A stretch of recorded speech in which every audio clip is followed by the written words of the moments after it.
নমস্কার বন্ধুরা, welcome back to my channel Mili Saha. তোমরা সবাই কেমন আছো? আশা করি ভালো আছো। আমিও তোমাদের আশীর্বাদ ও ভালোবাসায় ভালো আছি। বন্ধুরা, আজকের ভিডিওটি আমি এখান থেকেই শুরু করছি। আজকে একটি রেসিপি তোমাদের সাথে শেয়ার করব। আজকে আমি শীতকালীন সবজি দিয়ে ট্যাংরা মাছ রান্না করব। সবজির ভিতরে আছে আলু, ফুলকপি, টমেটো, সিম। এবার আমি সবজিগুলো কেটে নিচ্ছি। সবজিগুলো কাটা হয়ে গেছে। এবার সবজিগুলো আমি ধুয়ে নেব। এই যে সবজিগুলো ধুয়ে নিয়েছি। এবার আমি মাছে দেওয়ার জন্য মশলাটা ভেজে নেব। কড়াইতে দিয়ে দিলাম গোটা গরম মশলা। এবার দিয়ে দেবো গোটা জিরে। জিরার গরম মশলাটা একটু ভেজে নেব। ভেজে আমি শিলনোড়ায় বেটে নেব।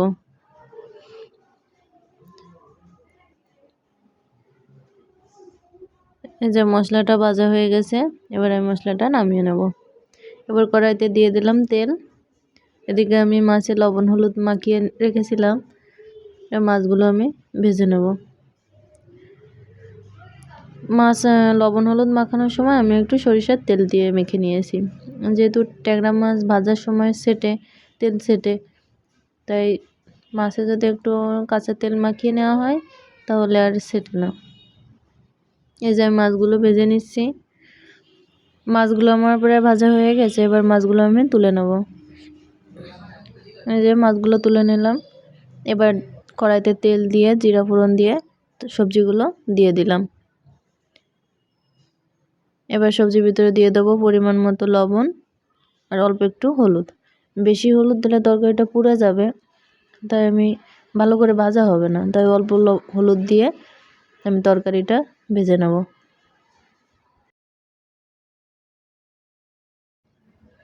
তরকারিটা ভাজা হয়ে গেছে। এবার আমি এর ভিতরে পরিমাণ মতো মরিচের গুঁড়ো দিয়ে দেবো। মরিচের গুঁড়ো দিয়ে আমি একটু পরিমাণ জল দিয়ে দেবো। জল দিয়ে একটু কষিয়ে নেব, নাহলে মরিচের গুঁড়ো দিয়েছি যেহেতু তাই পুড়ে যেতে পারে। অল্প একটু জল দিয়ে আমি একটু কষিয়ে নিলাম। কষানো হয়ে গেলে এবার ঝোলের জন্য পরিমাণ মতো জল দিয়ে দেবো। এই যে ঝোলের জন্য পরিমাণ মতো জল দিয়ে দিলাম। এবার ঝোলের ভিতরে একটু লবণ দিয়ে দিলাম আর একটু পরিমাণ মতো হলুদ দিয়ে দেবো। যেহেতু আমি তরকারি ভাজার সময় অল্প পরিমাণে হলুদ দিয়েছি, তাই একটু হলুদ দিয়ে দেবো। এদিকে আমার ঝোলটা ফুটে গেছে, তা ভেজে রাখা মাছগুলো দিয়ে দেব। ভেজে রাখা মাছগুলো দিয়ে একটু নেড়ে দিচ্ছি।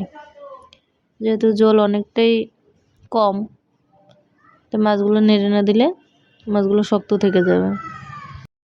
আমি ঝোলের জন্য খুব বেশি একটা জল দেব না, যাতে তরকারিটা সেদ্ধ হয় এরকম পরিমাণে জল দেব। ঝোলটা অনেকটাই টেনে গেছে, যেহেতু আমরা দুইজনই খাবো, তাই আমি ঝোলের পরিমাণটা একটু কম রাখবো। এবার আমি ভেজে রাখা মশলাটা দিয়ে দেব। এই যে জিরে আর গরম মশলাটা আমি বেটে নিয়েছি, এবার ঝোলের ভিতরে আমি দিয়ে দেব। এই যে মশলাটা দিয়ে দিলাম। এবার ওই 1 থেকে 2 মিনিট মতো একটু জাল করে আমি নামিয়ে নেব। মশলাটা দিয়ে একটু আমি নেড়ে নেব। এই যে মশলাটা দিয়ে দিছি।